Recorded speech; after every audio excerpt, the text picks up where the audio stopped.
My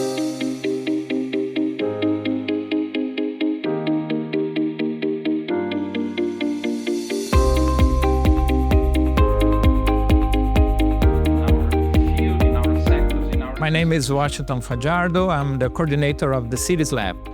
We are always looking for new ideas, new technologies, and also try to find new ways to solve big problems. And informal settlements and urban poverty and the private areas and segregated populations are still sadly dominant in Latin America, but also in other parts of the world. At the Cities Lab, we work as a platform for innovation for the Housing and Urban Development Division. And we try to identify new trends, new technologies, and new ways of doing things that can be useful for cities to engage with their citizens, improve living conditions, and make more prosperous cities for everybody. We know today that close to about 1.1 billion people live in slums and informal settlements, basically challenged every day by the typical challenges of not having access to water or sanitation, not having a good structure.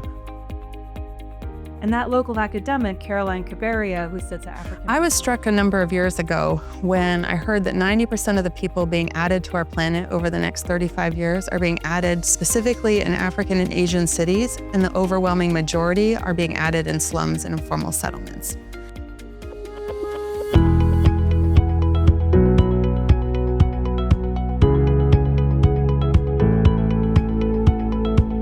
International collaboration is critical to tackle urban poverty because this is a worldwide phenomenon.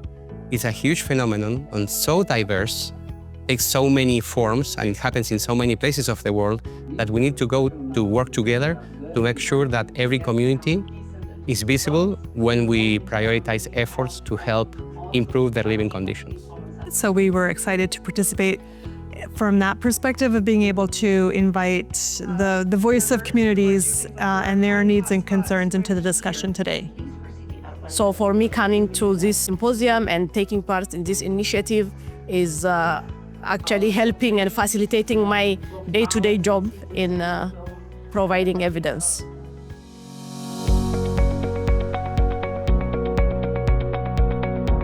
I think there's a lot of potential for understanding communities where we previously didn't have any data, or that data collection was really expensive, hard to get, large household surveys that are exhaustive, but only come around every couple of years. With satellite imagery, remote sensing, LiDAR, all these new technologies, we really can get a more temporal, consistent understanding of how communities are evolving and changing.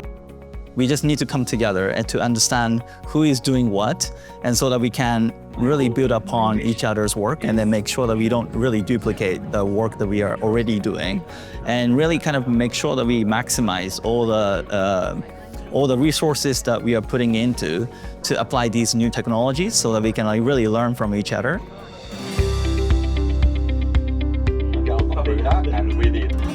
I think what was most valuable for me was learning how many different actors are working on similar solutions, but everyone has a very particular angle in which they're adding value. So what I think is the most interesting learning from today is how across all these multiple actors in a transversal view, you could have a complete solution to a problem that's being tackled from multiple angles. We've got the computing capacity, we have the data, we have the human capacity, and we have so much technology now that's in the hands of people who live in the real world on the ground, who are really eager to engage and eager to do something for themselves and their families and their communities. The energy is all there. It's just time to organize it a bit and put it to work. So I think at the end of these 2 days, what I would like to see is a very concrete set of agreements on how we'll work together. So I believe that having this event here at the IDB helps, at least for Latin America, perhaps for the whole world, to create a network that would establish common databases, common standards, interoperability, and a framework through which all of those technologies could be shared and implemented in other scenarios.